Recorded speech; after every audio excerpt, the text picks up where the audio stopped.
안녕하세요, 구독자 여러분. 제 인생에서 일어난 매우 재미난 이야기를 소개해드리려고 합니다. 조금 부끄럽지만 얼굴에 철판을 깔고 이곳에 찾아왔습니다. 다른 사람들의 인상적인 실화 이야기를 보면서 제 이야기도 여러분의 흥미를 끌 수 있을까 걱정되기도 하지만 제가 겪은 경험 또한 신기한 일들로 가득 찼습니다. 이러한 사건은 실제로 발생할 수 있는 상황이어서 저에게는 큰 사건으로 다가왔고 우연히 겹쳐진 인연으로 제 인생을 완전히 뒤바꿨습니다. 현재 제 삶은 180도 달라졌기에 여러분에게 더 많은 이야기를 전하고 싶습니다. 찾아와 당당하게 이야기를 들려드릴 수 있게 되어 무척이나 신이 나고 기쁩니다. 몇 년 동안 집안이 답답하고 멍청했던 구박대기였던 저가 지금은 누구보다 어깨를 펴 사회의 일원으로서 일을 하고 있으니 완벽히 달라진 삶입니다. 어쩌다가 이렇게 똑 부러진 사람이 되었는지 궁금하실 텐데 이제부터 제 이야기를 해보도록 하겠습니다. 끝까지 함께 제 이야기를 들어주신다면 더할 나위 없이 행복하고 즐거울 것 같아요. 저희 친정엄마는 갈비탕집을 운영하고 있었어요. 그곳은 갈비탕만을 전문으로 파는 곳이었습니다. 단일 메뉴와 다름없지만 동네에서는 나름 잘 알려져서 줄을 서서 먹어야 하는 곳인데 직장인들에게 인기가 많은 음식점이었어요. 가격도 비싸지 않아 오히려 갈비탕이라고 생각하면 조금은 싸다고 생각할 정도로 양이 푸짐하고 고기도 많고 국물도 친정 같은 맛집이라 인기가 많았어요. 처음에는 다른 동네에서 작게 시작했지만 두 번의 점포 이전을 거쳐 지금은 완벽하게 자리를 잡아 동네에서 유명한 갈비탕집이 되었습니다. 점심시간이 되면 줄이 줄줄이 늘어나면서 사촌들부터 부모님의 지인들까지 해야 할 일이 생기고 그에 더해 2호점 3호점을 열고 싶어서 친정 엄마를 설득해 괴롭혀야 했죠. 엄마, 체인점이 생기면 좋은 게 아니겠어요? 상표권이나 등록 절차를 밟아서 다른 가게들이 생겨날 때마다 이익을 챙기고 우리는 본연의 업무에만 전념해도 되는 거 아니겠어요? 그 말이 쉬운 게 아니죠. 체인점이 생기면 마켓 기회도 늘어나는데 지금 여기에는 없고 저기엔 있구나고 생각해봐도 시간 문제일 뿐이에요. 본점만 맛있으면 다른 지점들까지 관리하려면 제 몸 하나로는 어려워요. 그리고 그건 죽어도 싫은 일이에요. 하지만 사업이라는 게 그렇죠. 한 번 자리를 잡기만 하면 이어지는 것이니까요. 잡으면 돈 버는 것이 무척이나 쉬울 것 같은데 요즘 유행하는 그 밀키트 같은 것도 만들어서 팔고 하면 돈을 벌 수 있다니까요. 그러니까 엄마는 이 장사로 너희들 다 키운 걸로 만족한다고 생각해. 아버지야 생각해봐. 사업에 병들어서는 허거나 빚을 내거나 만들어 온 사람인데 나는 그 사업을 늘려서 하고 싶은 생각 조금도 없어. 그냥 지금처럼 내 가게에서 갈비탕이나 팔면서 단골 손님들이랑 수다 떨며 지내려 해. 친정엄마는 갈비탕 맛이 바뀌는 거 싫다면서 체인점이 생기면 관리해야 할 것이 한두 가지뿐이 아니라고 거절했어. 그것도 그럴 거야. 저희 엄마가 진짜 고생을 많이 하면서 저와 제 동생을 키워주셨거든요. 물론 세상에 고생하지 않은 부모가 어디 있겠냐 싶겠지만 저희는 유난히 더 심했어요. 살짝 언급을 하긴 했지만 사업병에 걸린 아버지 때문에 집안의 빚이 줄어드는 날이 없었고 온 가족의 등골을 빼먹어도 모자랄 것처럼 돈을 빌려다가 써주셨거든요. 쌓인 빚에서 생긴 이자까지 생각하면 아직도 한숨이 절로 나올 정도니 얼마나 대책 없는 삶을 살았는지 예상이 가실 것 같으니요. 저희 친정엄마가 음식 장사를 시작하게 된 계기도 아버지가 사업을 하겠다며 이곳저곳 손을 대는 바람에 생긴 빚을 갚기 위해서 시작했어요. 장사를 시작할 때에도 음식 정사는 손이 많이 가고 팔리지 않으면 재료들을 고스란히 떠안아야 했기 때문에 하기 싫다고 하셨었어요. 하지만 저와 제 동생이 배를 굶고 있는 것을 보고서는 자식들이 굶어 죽이면 안 되겠다는 마음으로 압박감을 가지고 음식 정사를 시작하게 된 것이었습니다. 적어도 가게에 먹을 것들이 있는데 자식들이 배고플 일은 없지 않겠냐 하는 마음에서 시작했으니 얼마나 절박했을지 지금 생각하면 눈물이 핑돌 정도의 재료값을 아끼기 위해서 어떤 걸 해야 할지 고민을 하시던 친정엄마는 저렴한 가격으로 채소를 들여와서 비빔밥이니 백반정식이니 그런 것들을 팔게 했습니다. 가격도 괜찮고 찬수도 많아서 근처 직장을 다니는 사람들이나 막노동을 하는 사람들이 찾아와 밥을 먹기 시작했어요. 그러던 중에 제 동생이 심한 감기에 걸려서 갈비탕이 먹고 싶다고 징징거렸던 적이 있었어요. 그래서 그날은 갈비탕을 넉넉하게 끓이시다가 손님들에게 한번 팔아볼까 싶으셨다고요. 백반 5,000원에 손이 많이 가는 반찬을 준비하는 것보다 갈비탕 한 그릇을 파는 게 돈이 더 되지 않을까 싶었던 건지요. 그날 하루 갈비탕을 준비해서 팔았는데 그게 대박이었어요. 그 이벤트성으로 팔았던 갈비탕을 잊지 못해서요. 단골 손님이 좀 팔아주었으면 좋겠다고 난리를 쳤던 거예요. 엄마께서는 고기를 야들야들하게 삶는 것도 일이라 하셔서 거절을 하시다가 결국에는 성화를 못 이겨 하루 한정으로 몇 그릇을 준비해서 팔기 시작하셨어요. 그러나 그 갈비탕이 오전 중에 다 나가버리고 오후에 오시는 손님들이 갈비탕 타령을 하니 결국 친정엄마는 업종을 바꾸기로 결심하셨어요. 손이 많이 가는 백반이나 비빔밥 같은 메뉴를 전부 없애고 갈비탕 하나만 준비해서 팔기 시작했는데 그게 대박을 쳐서 좋은 결과를 얻게 된 거죠. 갈비를 손질하는 시간이 조금 걸리긴 한데 해도 한 번 끓여 놓으면 판매하는데 손이 덜 가서 그런 건지 친정엄마도 오히려 이게 더 나았다며 수월해하셨고 갈비탕 장사로 처음에 오픈한 가게에서 조금 더 넓은 가게로 이사하게 되었고 결국에는 우리 가족이 그 이사를 하게 되면서 다른 동네에 큰 점포를 열게 되었습니다. 우리 아버지 또한 사업병을 이겨내고 건물 관리 일을 하시면서 돈을 벌게 되셨고 우리 가족이 합심하여 결과적으로 빚을 다 갚고 서로 의지하며 다시 일어서게 되었습니다. 그건 모두 친정엄마의 생동감 덕분이라 생각하니 늘 감사한 마음을 전하지 못하겠죠. 갈비탕을 판매하여 제 동생과 제게 대학까지 다니게 해주시고 동생은 간간히 친정엄마의 장사를 도우면서 살다가 취직까지 무사히 마치게 되었어요. 제가 다니게 된 회사는 그저 그런 중소기업에 겨우 끼어드는 회사였는데 일이 적은 만큼 월급도 그다지 많은 편은 아니었습니다. 그래도 요즘 워라밸이라는 말 아세요? 워크라이프 밸런스라고 일과 제 시간의 밸런스가 잘 맞는다 뭐 이런 신조어라고 하더라고요. 그 워라밸이 잘 지켜지는 회사였기 때문에 평생 직장으로 삼아도 괜찮겠다 싶었던 거죠. 언제나 늘 칼퇴근을 시켜주시고 과한 업무를 맡기지도 않고 회사에 사람이 많지 않다 보니까요. 서로 모난 부분 없이 둥글게 잘 지내고 있었어요. 회사에서 저보다 몇 년 앞서 입사한 연상의 남자와 연애를 시작하게 되었는데 연애를 시작한 지 얼마 되지 않아서 우리에게 새 생명이 찾아왔어요. 임신 테스트기에 두 줄이 선명하게 떴을 때 너무 당황스러웠지만 남편이 평생 잘 해주겠다고 저에게 약속을 해서 믿고 결혼 준비를 시작했어요. 그런데 정말 예상치도 못하게 시댁에 인사를 드리러 갔을 때 저에게 대놓고 마음에 들지 않는다는 식으로 행동을 하셨어요. 우리 아들은 지금은 그저 그런 회사에서 일하고 있지만 아주 오래전부터 공부한 인재예요. 공무원이 될 줄 알았는데요. 돈을 벌고 싶다며 이상한 회사에 취직을 한 것은 뭐니 해도 지금도 꾸준히 공부를 하고 있는데 그래서 공원이 나이지만 남들에게 뒷바라지가 되어줄 것이다. 그딴 작은 회사에 길게 붙어 있는 사람이 아니라는 거야? 남편이 공부를 하고 있는 사실조차 몰랐기 때문에 시댁에서 하는 말들이 모두 당황스러웠고 아무런 대꾸도 못했죠. 그 회사 월급이야 그저 쥐꼬리 같은 월급으로 우리 아들의 공부 뒷바라지를 어떻게 할 거야 하는 거야. 회사를 잘 다니고 있는 사람에게 갑자기 공무원 타령을 하니까 머리가 다 어지러울 정도로 난해했어요. 게다가 남편은 제보다 입사도 몇 년 일찍 하고 직급도 훨씬 높은 사람이었는데요. 시간 동안 공부를 했음에도 공무원 시험에 합격하지 못했다며 결과는 뻔한 게 아닌가요?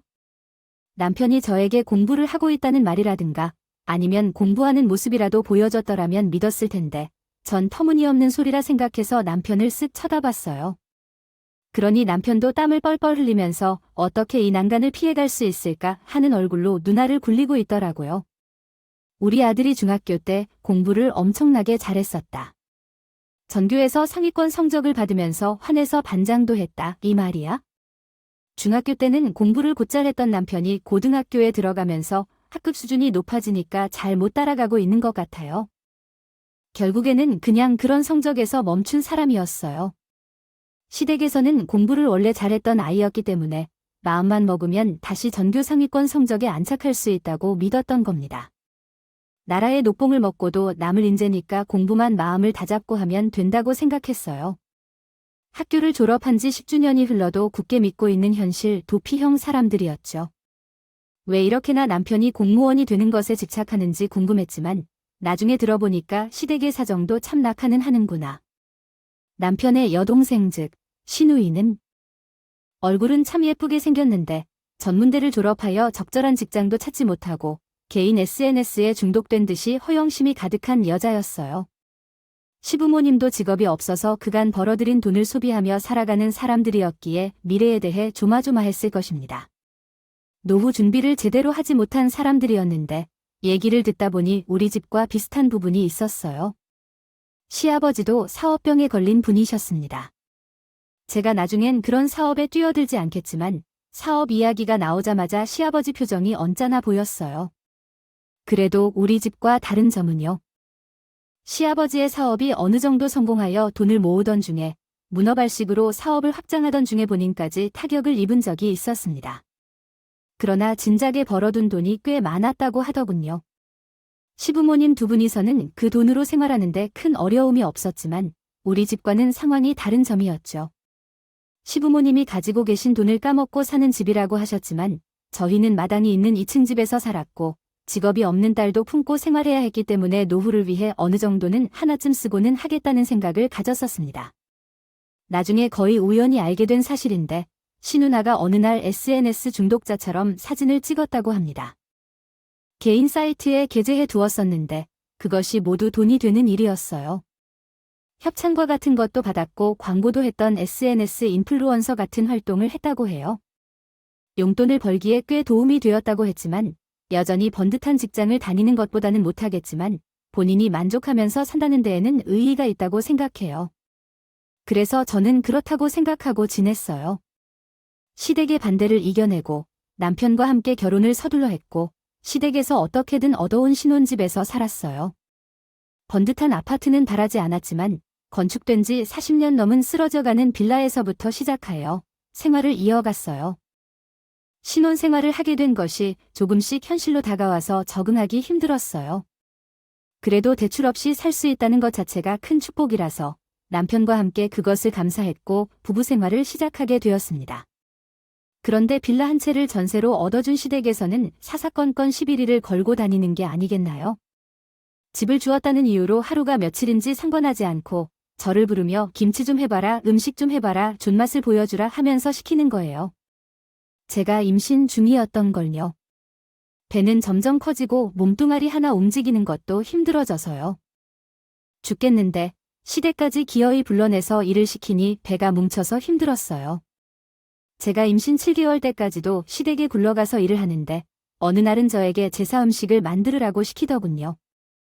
불어난 몸무게 때문에 다리는 저려오고 배는 딱딱하게 뭉쳐서 삶에서 한 번도 시도하지 않았던 제사 음식을 만들느라 온몸이 땀으로 범벅이 되었어요. 그렇게 혼자 고군분투를 하는 와중에도 우리 남편은 입으로만 미안해 미안해 하면서 사과를 하기만 하고 제가 하는 일을 도와주는 일은 전혀 없었습니다. 여보, 이리 와서 전 부치는 것 좀 도와주면 안 돼? 라고 말해도 기름 냄새 때문에 속이 울렁거려서 도저히 못하겠더라고요. 예, 너는 아무것도 할 줄 모르는 남편한테 일을 시키고 싶니? 아니, 이거, 저거 손대서 망치지 말고 우리 아들은 가만히 있는 게 도와주는 거예요. 공무원 낼 사람이 제사 음식 한 개 말이나 되는 소리야? 가서 책이나 보고 공부나 하고 있어? 정말 어이가 없는 건 우리 남편이 공무원의 뜻이 있는 것도 아니라는 겁니다. 아예 집에서는 책 한 번 펼친 적이 없는데, 아니, 무슨 공무원을 하겠다고 하는 건지? 그냥 시댁에서 잔소리 듣기 싫은 마음의 준비 중이에요 하면서 면죄부를 얻고 있었던 거죠. 우리 부부가 다니는 회사가 겨우겨우 중소기업에 들어가는 회사이긴 했지만 남편은 핵심 부서에 속해 있었고 연차가 있어서 그런지 월급은 제 것보다 훨씬 많았거든요. 남편이 먹고 살 문제가 없는 회사에서 일하고 있는데 공무원이 되고 싶어요. 하지만 시댁에서는 이 사실을 모르고 남편이 원하는 성과를 내지 못해서 저를 붙잡고 늘어지기 시작했어요. 우리 아들은 그런 회사에 다닐 사람이 아니에요. 우리 아들이 내조를 잘하면 남편이 길을 펴고 공부를 할 수 있겠지요. 공무원이 되면 연금도 나오고 병원세도 편안해요. 평생 먹고 살 걱정 안 해도 되니까. 아, 왜 공부를 시키지 않는 거죠? 어머니, 그이가 나이가 이제 곧 40이에요. 기자가 왔는데 공부를 한다고 머리가 제대로 돌아갈까요? 요즘은 공무원 시험을 일찍부터 준비해서 20대 초반에 합격한다는데 남편이 공무원이 될 것 같았다면 진작에 공부를 시작했을 터인데요. 책을 한 번도 들여다본 적이 없는데 과연 어떻게 공무원이 될 수 있을까요? 그게 무슨 소리야? 돈을 벌어와 닥달해야 하니까 우리 아들은 책 읽을 시간이 없겠지. 우리랑 같이 살 때는 공무원 시험을 준비하느라 맨날 독서실에 가고 공부를 했다고 하지만 퇴근해서 집에 바로 온 적이 없는 녀석인데 그랬겠지요. 퇴근하고 나면 늘 남편과 데이트를 했는데 집에 바로 들어갈 리가 있겠어요. 남편은 저와 연애를 하면서 공부를 한다고 거짓말을 치고 있었던 겁니다. 어찌나 할 말이 없었던지 저는 남편을 들집 잡는 일을 해도 좋은 일이 없었으니까 그냥 입을 다물고 있었어요.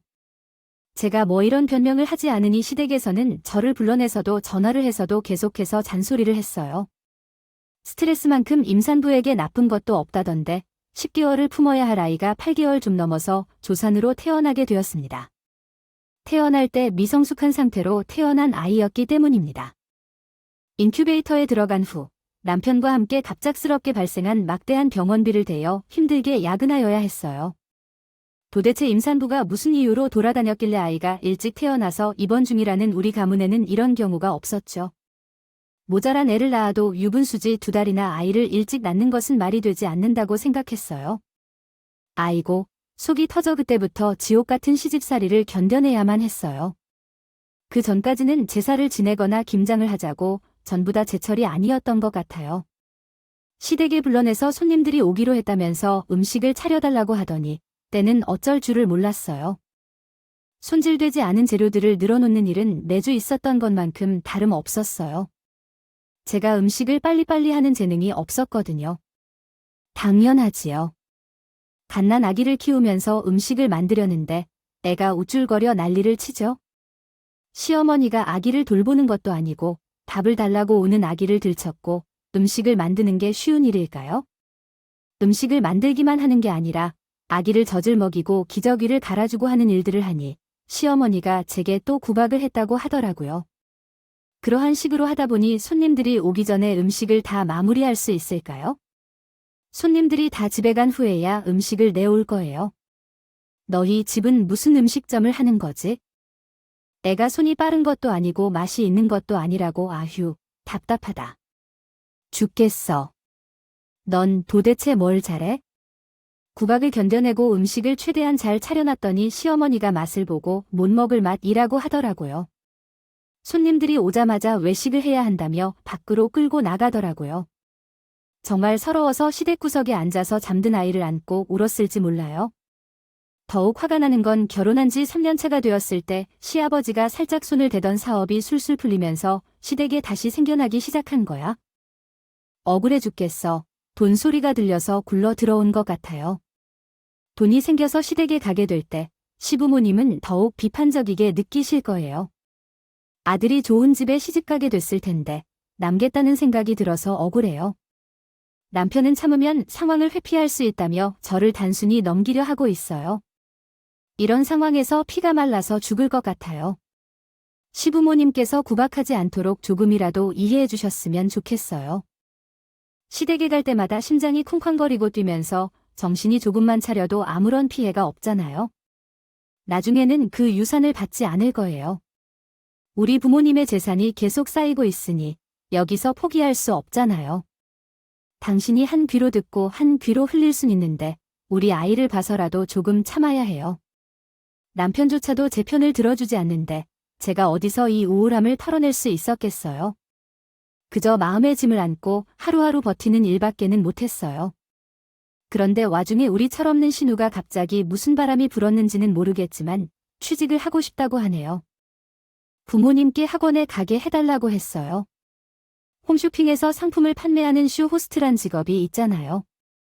그것을 하고 싶다고 전문적으로 시험 준비를 도와주는 학원이 있다고 돈을 지원해 달라고 했어요. 신우가 SNS를 통해 협찬 광고를 맡아서 하다 보니까 종일 잘 맞을 것 같다는 생각을 한 것 같아요. 공동구매를 하면서 조금 돈을 벌었는데 쇼호스트를 하면 상당한 돈을 벌 수도 있다고 해서 욕심이 생겨버린 거죠. 신우가 개인 SNS에 구독자들도 많고 팬이라고 자칭하는 사람들이 늘어나자 쇼호스트로 진로를 선택하게 되었습니다. 이게 물론 사람마다 버는 돈이 다르겠지만요. 하겠지만 쇼 호스트들이 방송 중에 상품이 품절이라고 하면 돈을 엄청나게 벌어보니까 신우가 처음으로 취직을 하고 싶다는 식으로 말하자 시댁에서는 드디어 우리 딸이 정신을 차렸다면서 엄청난 지원을 시작했어요. 굳은 일은 제가 다 하고 꿀떡은 신우한테만 먹여주는 것 같아서 서운했지만 뭐 친딸과 며느리를 둘 다 천국으로 올릴 순 없는 일이라서요. 아, 내 동생이 드디어 정신을 차린 건지 뭔지 그래서 쇼 호스트 시험을 보겠다며 학원 다니기 시작했어. 근데 학원비가 이렇게 비싸서 3개월을 준비하는데 1,000만 원이 필요하다고 했다더라. 그래도 제가 스스로 취직을 하겠다고 말했더니 지원을 또 안 해줄 수 없겠지요.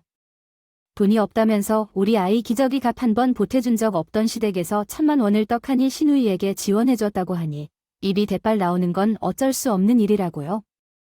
그렇게 몇 번의 낙방을 거친 뒤 신우이는 저희 아이가 5살이 되던 해에 쇼 호스트가 되었고 방송을 시작한 지 얼마 되지 않아서 대박을 쳤습니다. 말할 수 있는 능력이 얼마나 좋은지 저도 방송을 몇 번 봤는데 홀린 듯이 주문을 막 하게 되더라고요. 글쎄, 물건을 팔았다면 완판을 시키는 게 아니겠죠? 그래요. 그것도 능력이라면 능력이지만요.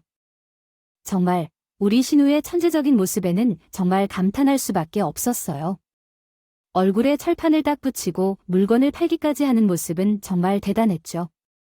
홈쇼핑을 즐기는 연령대의 사람들이 우리 신우의 SNS를 찾아와서 팬이라고 댓글을 남기기도 하더라고요. 아이돌이 따로 없는 생활을 하는데 정말 부러울 정도였어요.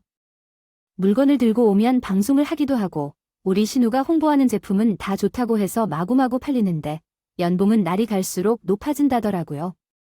저랑 남편은 중소기업에서 일하며 쥐꼬리만한 월급을 받으면서 아이를 키우느라 힘들었는데 명품 가방을 톡톡 쏘면서 본인 치장을 하느라 정신이 없는 모습을 보니 배가 아파졌습니다. 사실은 제 시어머니께서 저를 꽤 괴롭혔기 때문에 말을 제대로 할 수 없었고 그래서 제 누이의 성격 또한 시어머니처럼 좋지 않았습니다. 구독자 여러분도 잘 아실 것처럼 출산 후에는 살이 늘어나고 피부도 탄력을 잃어 찐살이 잘 빠지지 않는 것은 어쩔 수 없는 일이죠. 게다가 저는 미성수로 태어난 아이를 돌봐야 했기 때문에 몸을 돌보는 것은 사실상 불가능했습니다. 전혀 몸조리를 할 수 없을 정도로 바빴으며 무슨 일이 일어날지 몰라서 병원 로비에서 밤을 지새며 아이에게 먹이를 주기 위해 매번 병실 앞을 서성였습니다. 조리원은 당연히 꿈조차 꾸기 힘든 상황이었죠. 거기다가 조리원비가 한두 푼도 아니었으며 갈 시간 자체도 없었어요. 그러니까 이 뼈 마디마디 안 쓰시는 부분이 없으니 운동이나 다이어트 같은 것을 할 시간도 없었고 생각을 하는 것조차 사치로 느껴졌어요. 그 당시 시댁이 돈이 넉넉한 상황이 아니었으니 아이의 병원비로 쓸 돈이 부족했었잖아요. 그럴 돈이 있으면 당연히 아이를 위해 써야죠. 어차피 저는 결혼도 한 상태이고 늙어가고 있는데 외모를 꾸미는 투자를 하는 모습을 보여줄 필요가 있을까요? 다른 남자를 만날 계획도 없으니 굳이 필요한 일이 아니잖아요. 한마디로 제가 제대로 관리하지 못하고 있는 전형적인 살찐 체험을 경험하고 있는 것이겠죠. 사람이었는데 마르고 예쁜 신우는 그런 제게 보면서 매번 깔보고 무시하는데 언니는 좀 다이어트를 해야 할 것 같은데 이러다가 우리 오빠가 다른 여자한테 눈이라도 돌려서 소박이라도 맞으면 어쩌려고 그래 하나요? 여자는 자구를 첫째도에 뭐 둘째도 외모야? 관리를 잘해야 여기저기서 예쁨 받을 수 있지 않겠어요? 언니는 내 몸을 보면서 느끼는 게 전혀 없는 것 같아요. 언니랑 나랑 몸무게가 2배 정도 차이 나는 것 같아요. 언니, 혹시 몸무게가 몇이에요? 정말 제 자존심을 뭉개는 말을 매번 뱉어내는데 아무리 그래도 제가 순이 사람인데도 너무 무시하는 경향이 있었죠. 신우랑 저랑 나이 차이가 얼마나 나지 않았기 때문에 제가 더 비교를 당했을지도 모르겠어요. 아무튼 외적인 걸로 까내리니까 제 자존심이 많이 상했죠. 솔직히 저라고 예쁘게 입고 싶지 않고 화장 같은 걸 하고 싶지 않을 거예요. 아이를 키우면서 사치스러울 것 같고 애한테 걸리적거리는 걸 못하고 있는 거죠. 제가 아무런 반박도 하지 않고 신우가 하는 말을 고스란히 듣고 있으니까 이것이 더 밟아주고 싶었던 것인지 뭔지 어느 날은 저에게 맞지도 않은 원피스를 선물로 주더라고 해요. 딱 봐도 스몰 사이즈로 보이지만 너무 상해서 말이 안 나오더라고요. 언니한테는 너무 작아 보이려나. 아우 나는 이 옷도 크니까. 연니한테 잘 맞을 거라 생각했는데 딱 봐도 머리부터 안 들어가겠다. 그래, 너는 우리 애가 선물이랍시고 비싼 옷 들고 왔는데 입지도 못할 만큼 뚱뚱하면 어떡하니? 시간이 있으면 살 좀 빼라. 회사 다니면서 바쁘다는 건 핑계인 거 알지? 밥도 좀 덜 먹고 걸어 다니면서 운동을 하란 말이야? 제가 살 빼면 누가 좋은 건데요? 어머님도 정말 너무하세요. 제가 살 빼고 예뻐지면 어디를 봐야 할지 알고 이러시는 거예요. 저보고 뭐 바람이라도 피우라는 소리예요. 제가 너무 화가 나서 한마디 툭 쏘아 붙였더니 시어머니랑 신우는 둘 다 깔깔거리면서 웃는 게 아니겠어요? 둘 다 무슨 배꼽을 잡으면서요? 눈물까지 흘리는 거예요. 언니, 진짜 너 하는 게 개그잖아요. 언니에게 다른 남자가 붙는 건 왜 붙는 건가요? 옷을 다 벗고 있더라도 한 번도 눈길을 안 주겠다 싶게 생겼는데 언니가 뭘 살 빼면 김태희처럼 전전되는 줄 알아요? 아이고, 착각도 유분수지. 진짜 대박이에요. 그렇게까지 솔직히 말하는데 제가 수치심을 느끼고 얼굴이 벌겋게 달아오르더라고요. 옷을 벗고 있어도 한 번도 눈길을 주겠다 생기면서 이런 불상사가 계속 일어나는데 시부모도 시누이도 돈 좀 있다고 유사를 왕창 떨어대니까 나중에는요. 숫자만 나와도 경기를 일으켰죠. 진짜 우리 살림에 한 푼 안 보태도 되는데 해도 너무하다고 느꼈어요. 저에게 자잘한 일에 대해 잔소리를 하는 우리 남편, 머리를 벅벅 긁으면서 그런 소리를 왜 귀담아 들죠? 그랬어요. 아주 연애할 때는 하늘의 별도 따다 주겠다더니 결혼하고 몇 년이 지나니까 너무 다른 사람이 된 거 있잖아요. 시간이 흘러 우리 부부가 40대에 접어들면서 홈쇼핑계의 신유로 이름만 들어도 알만한 사람이 되었어요. 일주일에 고정된 시간으로 1시간 동안 물건을 팔아서 본인도 사치하는데 부족함이 없을 정도로 돈을 벌었어요. 방송을 점점 줄이고 홈쇼핑 내부 간부직을 노리더라고요. 아무것도 할 줄 모르는 철없는 반푼이가 말발 하나로 그 자리를 차지했다는 게 놀라우면서도 사람은 역시 할 줄 아는 게 한 가지쯤은 있다는 생각을 하게 됐어요. 경영의 경자도 모르는 사람이 홈쇼핑 내부 간부 자리에 언급된다 하네요. 남편과 저는 정말 순수하게 놀라웠습니다. 그런 사이에 우리 친정에서도 많은 변화가 일어났는데 우리 친정 어머니께서 갈비탕집을 그만두기를 고민하기 시작하셨어요. 나이가 많이 들어 연루하시기도 했고 친정 엄마가 가게를 운영하면서 내부 수리를 한 번도 하지 않고 장사를 해왔던지 그런지요. 노포스 분위기가 나긴 했지만 많이 낡았거든요. 아무래도 요즘은 인테리어를 신경 쓴 가게들이 늘어나기도 했고 젊은 사람들은 맛뿐만 아니라 멋도 추구하기 때문에 그런 가게에만 오는 집이 되었거든요. 장사는 여전히 잘 되고 있었지만 몇십 년 동안 같은 가게를 운영해온 엄마는 이제 많이 지친 것 같았어요. 가게를 정리하겠다는 의사를 보여주자 동생이 가게를 물려받고 싶다는 의사를 표현했고 친정 엄마는 고민 끝에 동생에게 가게를 양도하기로 결정했습니다. 정비도 하고 인테리어도 새로이 하며 이동안 가게를 운영해온 방법이나 맛의 비결 등을 연구하기로 했습니다. 했대요. 전 차라리 잘 됐다 싶은 마음이 들었어요. 우리 엄마가 그동안 얼마나 고생을 했는지 잘 알고 있었기 때문에 그런 결정에 대한 지지를 보냈거든요. 아무튼 각자의 삶이 잘 돌아가고 있는 중이었는데 시댁에서는 소원하던 경사가 일어나게 되었습니다. 신호가 글쎄 그렇게 원하던 홈쇼핑 임원진으로 승진하게 될 거란 소문이 돌기 시작했고 친한 사람들이 신우에게 실적 언주를 줬다고 하더라고요. 홈쇼핑계에서는 버릴 수 없는 사람이 되었으니까 아주 파격적인 승진을 제안하면서 신우에게 존속 계약을 하자는 식으로 말한 거죠. 우리 시댁에는 정말 눈물까지 흘려가면서 기뻐했습니다. 혹은 날 클럽이나 나이트만 다니던 딸이 억대의 연봉의 간부가 되어 생겼으니 난리가 났죠. 큰 자리 하나 차지하게 냈어요. 경사도 이런 경사가 어디 있느냐 그래서 말인데 홈쇼핑 임원진들이 모두 모여 우리 집으로 초대하기로 했으니까 그 음식 준비해야 할 것 같아요. 요즘은 케이터링 서비스가 있어서 출장 뷔페처럼 음식을 제공하는 곳도 많은데 그걸 일일이 손으로 준비하려고 하시는 거예요. 그게 가장 키난 소리냐? 당연히 부르셨지. 근데 글쎄요. 음식을 국거리 할 만한 것이 딱히 없어. 이 임원진이라는 사람들은 나이가 다 높더라. 식사할 때 국물이 없으면 음식이 맛있게 먹히지 않을 거야? 우리 집에서 갈비탕을 운영하겠니? 그래서 그 갈비탕 좀 해서 가져와라. 우리 가게는 지금 리모델링 중이라서 영업을 안 하고 있거든. 또 갑자기 준비를 하라고 하시면 제가 어떻게 준비를 하겠어요? 갈비탕이라는 음식은 손이 많이 가는 편이라서 당장 준비하기는 쉽지 않아요. 너는 내가 준비하라고 하는 말을 부탁으로 이해하지. 이것은 명령이야, 명령. 어떻게 하면 이런 업무를 처리하겠어요? 내내는 너를 그래서 예쁘게 말할 수 없어 하고 있어. 평생 가게만 운영했던 사람이 저녁까지 갈비탕 몇 그릇을 준비해 달라고 하는데 그것을 못하겠다고 말했어. 어머니, 적어도 하루 전에 말씀을 해주셨어요. 재료를 준비하고 일을 해야지 가게를 운영하고 있을 때 갑자기 해달라고 한다면 어떻게 준비를 하겠어요? 어머님, 상식적으로 생각을 해보세요. 당장 채류를 어디서 구해서 가져오냐고요? 너 지금 나한테 상식을 물어보면서 나를 무식하다고 비판하고 있어? 준비를 못하겠다고 계속 강경하면 아내가 사돈에게 전화를 하는 수가 있어? 기가 막혀서 아무 말도 못하고 있어요.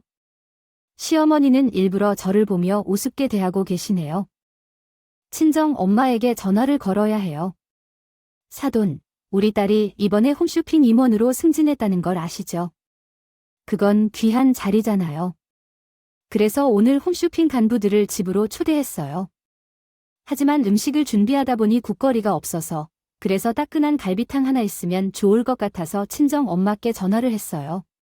듣던 중에 어찌나 경박하게 말하던지 속이 터질 것만 같았어요. 많이 필요하지 않고 우리에게 잘 보이면서 괜찮을 것 같아요. 혹시 아세요? 홈쇼핑에서 갈비탕을 팔게 된다는 얘기를 어떻게 알았어요? 그 곳도 둘째가 물려받기로 했다는데 다 자랑스럽게 잘하라고 내가 이어주겠다고 하는 건데 서로 도와주며 살면 얼마나 좋겠어요. 홈쇼핑에서 사돈 갈비탕만 팔아보세요. 정말 많은 돈을 벌 수도 있을 텐데 헐크집도 사업에 성공하면 사돈들도 힘든 고난을 겪지 않게 될 거예요. 이미 갚은 빚까지 합의하며 우리 가정을 살펴보면서 너무 속상해 눈물이 글썽일 것 같았어요. 우리 며느리가 조금씩 돈을 벌어오는 것을 잘 알아요. 갈비탕을 팔아서 저희 집도 조금이나마 도와주어야죠. 팔아서 딸과 손주들을 위해 좋은 경험을 제공해 주어야겠어요. 어쨌든 우리 가족이 행복하게 할 거예요. 갈비탕을 좀 푸짐하게 끓여와요. 저녁까지 와야 해요. 부지런히 준비 좀 해줘요. 그러면서 의기양양하게 전화를 끊고 방으로 쏙 들어가는데 넓고 큰 거실에 혼자 남겨지니 눈물이 줄줄 흐르더라고요. 애써 마음을 가라앉히고 친정엄마에게 전화를 걸었어요. 엄마, 내가 국거리 알아서 준비해 볼 테니까 굳이 갈비탕 준비 안 하셔도 돼요. 시어머니가 한 말은 그냥 한 귀로 들어오고 한 귀로 나가신다고 아셨죠. 아무리 그래도 사돈이 우리 집 갈비탕이 먹고 싶다고 말을 하는데 내가 어떻게 무시할 수가 있겠니? 그러지 말고 내가 지금 준비해서 가져다 주세요. 둘째에게는 이것저것 알려주겠다고 준비해 둔 재료가 있으니까 몇 시간 안 걸릴 거예요. 시댁의 말 무시해도 좋을 거라 생각해서 제가 준비하던데 혹시 없으면 오히려 저를 도와주며 준비할 수 있다고 하더라고요. 정말 창피해했습니다. 시간이 흐르자 저녁 시간이 되었고 홈쇼핑 임원진들이 순차적으로 도착한다는 전화가 왔는데 남편에게 부탁을 했어요. 우리 엄마가 모든 것을 들고 오려면 무거우니 차로 엄마를 모셔올 수 있을까요? 갈비탕 재료가 엄청나니까요. 그러니까 남편은 굉장히 귀찮다는 표정을 지으면서 모셔다 줄 생각을 전혀 안 하더군요.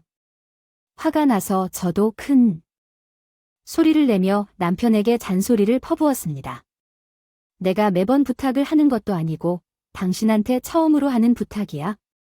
우리 엄마가 갑자기 준비하는 것도 힘들었을 텐데 그걸 어떻게 혼자 데리고 와. 당신이 사위면 내가 부탁하기 전에 스스로 갔다 오겠다고 말을 해야 하는 거 아니야?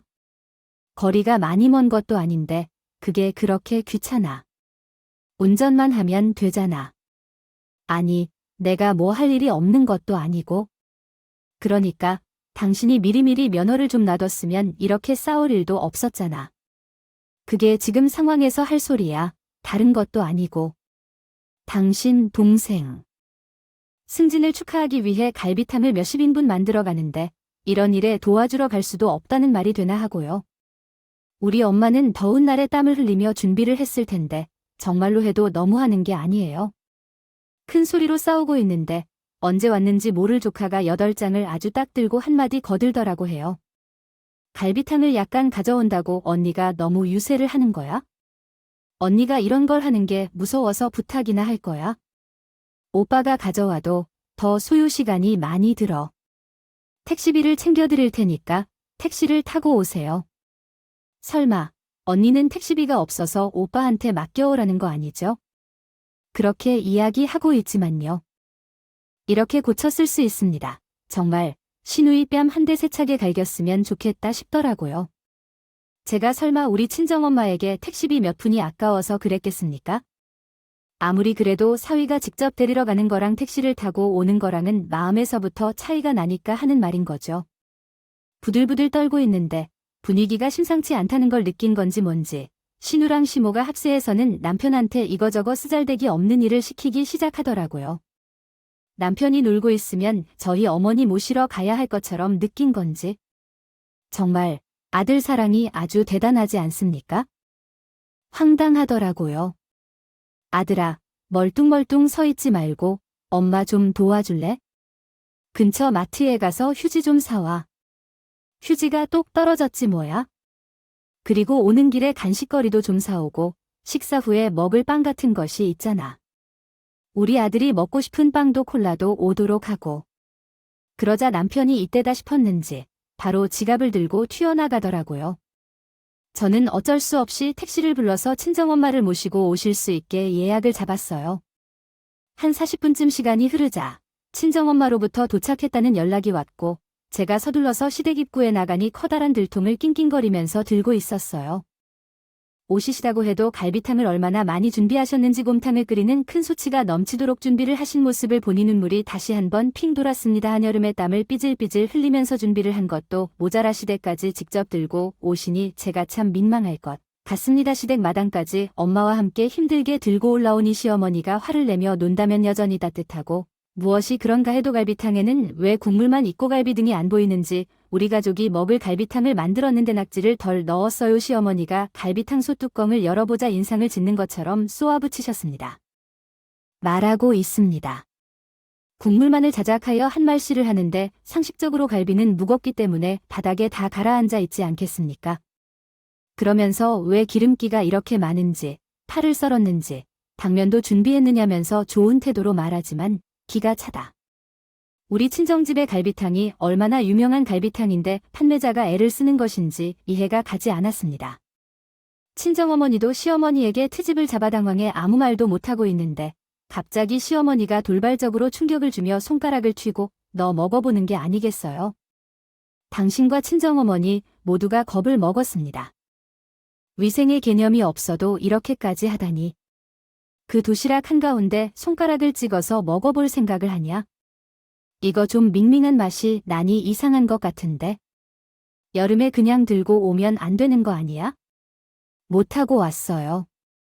설마 이거 들고 버스 타는 건 아니지. 기가 차서 어이가 없어 하는 와중에 손님들은 한두 명씩 시댁에 찾아오기 시작했고 신우가 서둘러 임원들을 마주하러 나갔습니다. 일이 바빠 죽겠는데 시어머니는 계속해서 갈비탕 맛을 가지고 시비를 걸기 시작했고 그 소리를 들은 신우가 저를 찾아와서는 뾰족하게 눈을 뜨더라고요. 엄마가 맛이 이상하다고 하시던데 이게요. 다 신 거 아니야. 우리 임원들이 이거 먹고 배탈이라도 나면 언니가 책임질 거야? 그러면서 그 갈비탕이 잔뜩 들어있는 들통을 발로 뻥 차는 거 아니겠어요? 그래도 워낙 무게가 있으니까 넘어지진 않아서 다행이었죠.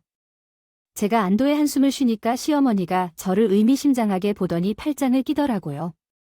살코기도 하나 없고 일단 갈비탕 내었다가는 욕만 먹는 거 아닌지 몰라. 갈비탕 장사만 몇십 년을 했다고 하더니 아이, 그거 다 운빨이었나 봐요. 누가 먹다가 남은 거 들고 온 건 아니죠. 갈비탕 맛이 영 내 스타일이 아니더라고. 어디서 가져왔을지 모르는 갈비탕을 먹고요. 내 딸이라도 탈면 어떡해. 홈쇼핑 간부가 될 귀한 내 딸이래. 이런 싸구려 음식 못 먹지. 이게 어디서 샀지 갈비탕 아니야? 그렇다면 들통을 마당에 확 엎어버리는 게 아닐까요? 뜨거운 국물이 친정 엄마 다리에 튀어서 엄마가 소리를 지르시고 나도 놀라 소리를 지르려고 했습니다. 이거 얼른 치워라. 마당에 기름기가 다 튀어가서 어휴, 갈비탕은 못 먹게 생겼네. 어떻게 할까 그런데 그때 갈빗대를 주워 담으며 저를 내려다보시는데 허겁지겁 갈빗대를 주워 담으며 눈물이 고이더라고요. 제가 흐느끼면서 갈빗대를 주워 담고 있으니까 친정엄마는 눈시울이 붉어졌으며 저에게 이런 대접을 받으면서 살고 있느냐고 물으셨는데 할 말이 없었고 제 남편은 코빼기 하나도 보이지 않았습니다. 맨손으로 주워 담는데 어찌나 뜨거웠는지 갈비탕이 혹시라도 식을까 봐 서둘러 시댁까지 택시를 타고 달려왔던 친정엄마를 생각하니 더욱 슬퍼졌습니다. 정리를 하고 있던 중에 머리가 허옇게 노인분 한 분이 갑자기 갈빗대 하나를 주워 흙을 탈탈 털고 살코기 한 점을 찢어 먹을 것이냐고 물어왔습니다. 갑작스러운 상황에 저와 친정엄마도 놀라서 멀리서 지켜보던 신우와 시모도 놀란 듯한 표정을 보였습니다. 혹시 거기 동에서 오랜 동안 돛집을 운영하며 갈비탕을 판매하시던 분이셨던 것일까요? 사장님이신가요? 소리에 친정엄마가 노인을 보더니 갑자기 눈을 동그랗게 뜨고는 아는 척을 하는 거 아니에요?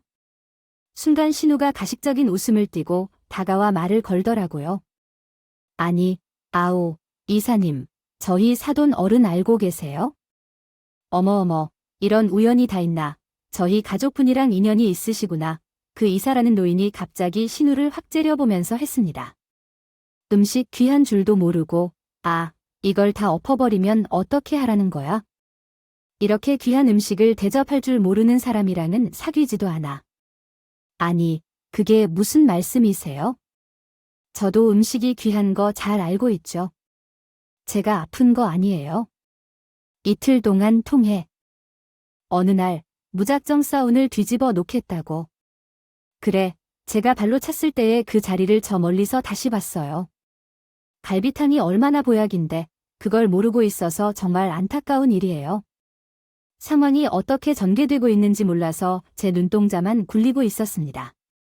저는 현재보다 훨씬 젊을 때 위암에 걸려 항암 치료를 받아야 했던 적이 있어요.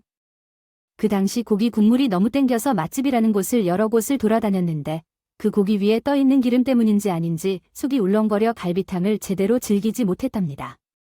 그러던 중 우연히 가게를 지나다 그 사장님이 운영하는 곳에 들어서게 되었죠. 갈비탕을 먹었는데 그곳이 편안하고 좋았어요.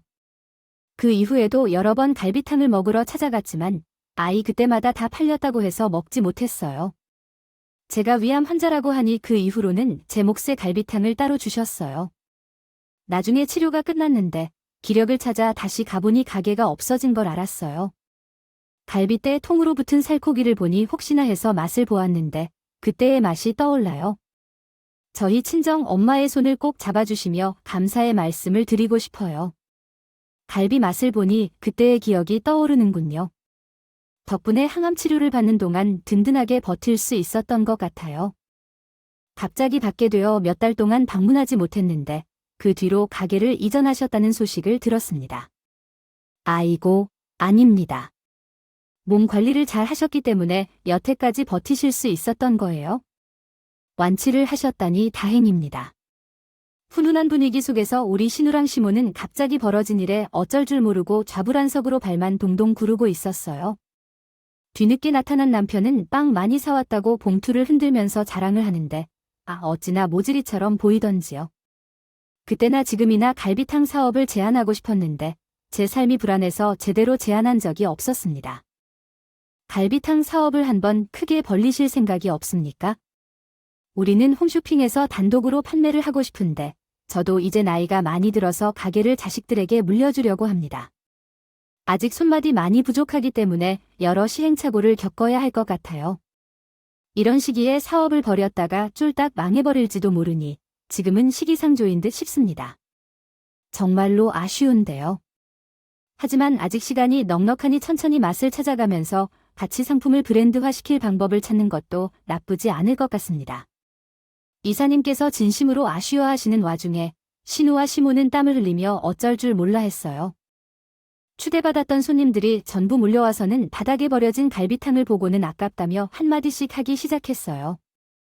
이사님께서 미식가이신지 칭찬한 갈비탕 맛을 꼭 보고 싶다면서 친정엄마에게 가게 명함을 받아가기도 했습니다. 그러자 이사님께 신우에게 쓴소리를 하기 시작했습니다. 얘, 인성이 글러 먹었는데 그 큰 자리를 어떻게 차지하려고 그래? 그러니까 기업에서 간부가 갑질을 하니 많이 그런 소리가 나오는 거야? 아, 지금 부족한 사람 같으니 내부적으로 회의가 더 필요할 것 같구먼. 오늘 초대받아 온 것이 정말 잘했네. 그 앞에서 뭐 그런 행동을 공개적으로 하는데 뒤에서는 얼마나 할 것인가. 일단 승진은 보류되었어요. 이사님, 오해가 생기셨나 봐요. 저희 엄마가 실수로 버린 거거든요. 갈비탕은 제 사돈이 다시 해주실 거래요. 아직도 반성 없이 잘못을 인정하면서 변명만 하고 있는데 제가 그 모습을 직접 봤어요. 날씨가 더운 날에 더러운 손가락으로 직접 찍어 먹는 것도 봤거든요. 어디까지 묻어주어야 할지 모르겠어요. 그 자리에 있던 회사 사람들까지 신우와 시무를 경멸하는 눈총으로 쳐다보는데 그동안 참고 견디었던 제 응어리가 풀렸더라고요. 시어머니께서 애가 타신 것 같아서 제 옆구리를 찌르면서 편하게 이야기를 해보라고 하는데 저는 왜 시댁 편을 하는지 모르겠어요. 들어야지. 아저씨께서 보신 것은 모두 사실입니다. 손가락으로 찍어서 입으로 넣다가 걸터 앉혔다가 뒤집어졌어요. 당일에 갑자기 손님이 찾아오신다면서 친정 어머니한테 어려운 줄 모르고 권유까지 했다가 권유라기보다는 시간 맞춰 해오라는 명령을 했죠. 아주 좋게 해내니까 다들 경악한 표정으로 저를 쳐다보는데 속은 10년째 미묘하게 묵은 적에 새느라 신이 났습니다. 우리들이 아니고 우리가 아닌 우리가 왜 우리인데 엄마를 모시고 오라고 조르는 부탁을 했더니 귀찮다고 딴소리를 하며 나서면서 평생 모독스럽게 행동하고 살면 어떤가요? 언제까지 시어머니 치맛바람에 폭삭 쌓여서 정신머리 없이 살 거야 나는. 이제 더 이상 필요가 없어. 인성도 개차반인 그들과 상종하면서 사는 건 바보 같아. 40년 넘은 빌라 한 채, 그것도 전세로 얻은 거 말고 더 필요한 게 뭐가 있겠어? 그동안 시댁에서 했던 노동값을 계산하면 아마 그 빌라 몇 채는 살 수 있었을 거야.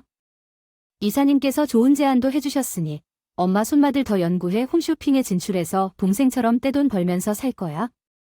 그러니 이사님께서 아주 호탕한 웃음을 짓으시며 본인 연락처가 적힌 명함을 주시더라고요.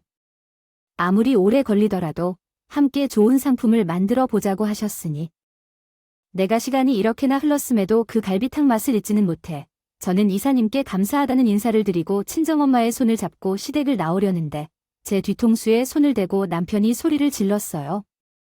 이렇게 다 망쳐놓고 어디 갈래? 너 지금 집 밖으로 나가면 이혼이야. 당장 사과하지 못한 채 아직도 정신을 못 차리고 있는 남편을 향해 들통에 모아두었던 갈비뼈를 던졌어요.